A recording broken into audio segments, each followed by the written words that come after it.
খুব সহজেই বানিয়ে ফেললাম ঘরে থাকা সমস্ত উপকরণ দিয়ে আজকের বিরিয়ানি। তো চলুন দেখে নেওয়া যাক আমার বিরিয়ানির রেসিপিটি। আমি এখানে 1 কেজির মতো গরুর মাংস নিয়েছি, সাথে দিয়ে নিচ্ছি আমি আদা রসুন পেস্ট, তারপরে আমি দিয়ে নিচ্ছি জিরা এবং ধনিয়া গুঁড়া, লাল মরিচের গুঁড়া এবং হাফ টিস্পুনের মতো হলুদ গুঁড়া। তার সাথে আমি টক দই দিয়ে দিয়েছি 1 কাপের মতো। এরপর ভালো করে মাখিয়ে আমি এটা 10 মিনিটের মতো রেখে দিয়েছি। তারপরে এর সাথে দিয়ে দিলাম আমি বিরিয়ানির মশলাটি, সাথে আমি দিয়ে নিচ্ছি 1 কাপের মতো পেঁয়াজ বেরেস্তা। পেঁয়াজ বেরেস্তাটা দিয়ে খুব সুন্দর করে একটু মাখিয়ে নিলাম।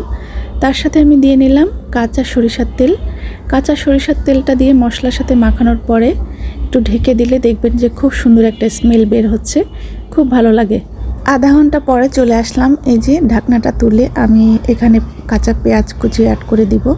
আমি 1 কাপের মতো পেঁয়াজ কুচি দিয়ে দিলাম এবং দিয়ে দিলাম সয়াবিন তেলটা। সয়াবিন তেল দিয়ে আমি চুলাটা জ্বালিয়ে দিলাম। চুলাটা জ্বালিয়ে দিয়ে আমি এখানে ঢেকে অপেক্ষা করব। এখানে আমি কোনো পানি দিইনি, যেহেতু যথেষ্ট পানি মাংস থেকে বের হবে।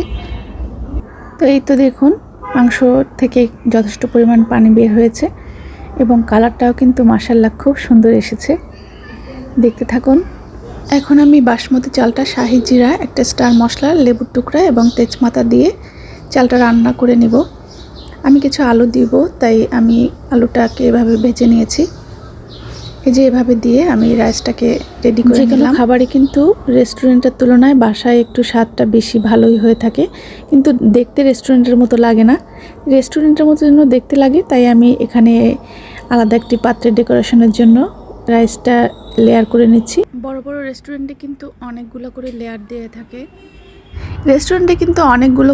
দিয়ে থাকে। যেহেতু সবাই ক্ষুধার্ত, আশেপাশে সবাই ঘ্রাণে দাঁড়িয়ে আছে খাওয়ার জন্য, তাই আমি এখানে 2টাই লেয়ার করেছি মাত্র। আমি রাইসের 2টা লেয়ার এবং মাংসটা পুরোটাই আমি মাঝখানে দিয়ে দিয়েছি। এভাবে নিজের মনের মতো করে দেওয়ার চেষ্টা করেছি। কেমন হয়েছে সবাই অবশ্যই কমেন্টে জানাবেন এবং অবশ্যই বাসায় সবাই তো অবশ্যই ট্রাই করেন। তারপরে আমার এই সহজ রেসিপিতে ট্রাই করলে আমার মনে হয় যে সবার অনেক ভালো লাগবে। বাসায় থাকা সমস্ত উপকরণ দিয়েই কিন্তু আমি আজকে রেসিপিটি করেছি।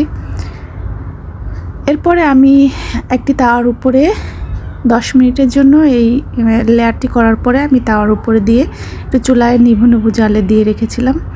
এই যে দেখুন, পাশ দিয়ে কিন্তু আমার অলরেডি টেস্ট করা হয়ে গেছে। মাশাআল্লাহ, খেতে কিন্তু অসম্ভব স্বাদ হয়েছে, আলহামদুলিল্লাহ। এই যে আমার ফাইনাল লুক। আমি একটি সার্ভিং ডিশে এভাবে আমি সার্ভ করে নিচ্ছি। উপরে দিয়ে দিয়েছি পেঁয়াজ বেরেস্তা, কাঁচামরিচ এবং আলু বোখারাটা আমি